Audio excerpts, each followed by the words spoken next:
It's a late night in California. You're sitting in your car with your girlfriend. The engine is off and the radio is playing quietly. You feel safe. Then you notice a car nearby. Its headlights turn on. They shine straight at you. A man gets out. He walks towards your car. He holds a bright flashlight. The light hits your face and you can't see him. Before you can speak, bang. A gunshot, then another. Your body jerks. Pain shoots through you. You fall to the ground.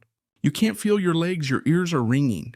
Everything feels slow. You lie very still. You don't scream. You don't move. You pretend you're dead. The man walks away.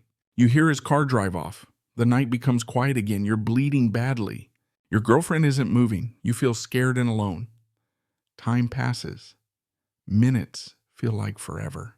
Finally, you hear sirens. Police and doctors rush to you. They lift you onto a stretcher. You hear someone say you're lucky to be alive. At the hospital, doctors save you.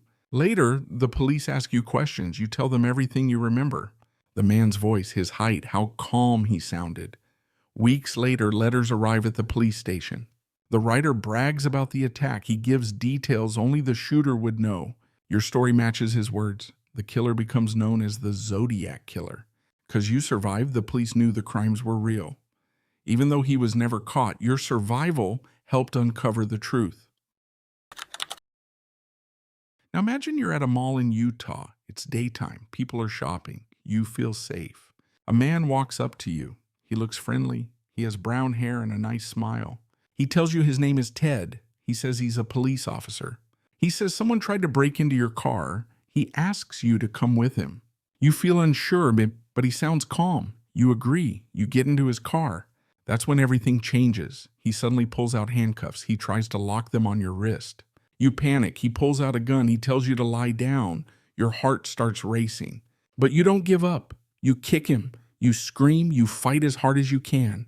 Then you see your chance. You open the car door and jump out while the car is still moving. You hit the ground. You're hurt, but you're alive. Later, you tell the police everything. You describe his face, his voice, his car. The man was Ted Bundy. Because you survived, the police learned his tricks. Because you spoke up, others were believed. Your story helped capture him. If you never escaped, if you didn't fight back, he might have kept killing for years. Now imagine it's late at night in Milwaukee, and you're standing outside a mall when a man approaches you. He's in his early 30s, blonde hair, soft voice, polite smile. He introduces himself as Jeff.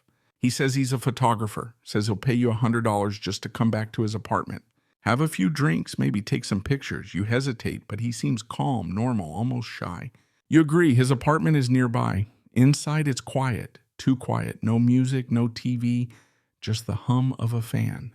He offers you a drink, you take it, then he pulls out handcuffs, laughs awkwardly, says it's part of a game. Before you can react, one cuff clicks shut around your wrist.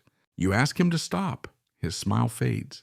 Jeff starts drinking fast, rocking back and forth, muttering to himself. Then he shows you photos, real photos, bodies dismembered. You realize this isn't role play. This isn't a joke. He tells you calmly, almost casually, that you're going to die tonight. Your heart is racing, but you don't fight. You play along. You nod. You stay calm. You flatter him. You tell him you trust him. Hours pass. Eventually, you convince him to step outside. With you to get another drink, the moment the door opens, you run down the street. Still wearing the handcuffs, you flag down the police. When officers bring you back to the apartment to retrieve the key, they discover the truth. Human remains, skulls, photographs, a freezer filled with body parts. Because you escaped, 17 murders were uncovered. The man was Jeffrey Dahmer. And if you didn't stay calm, if you hadn't waited for the right moment, he would have never been caught.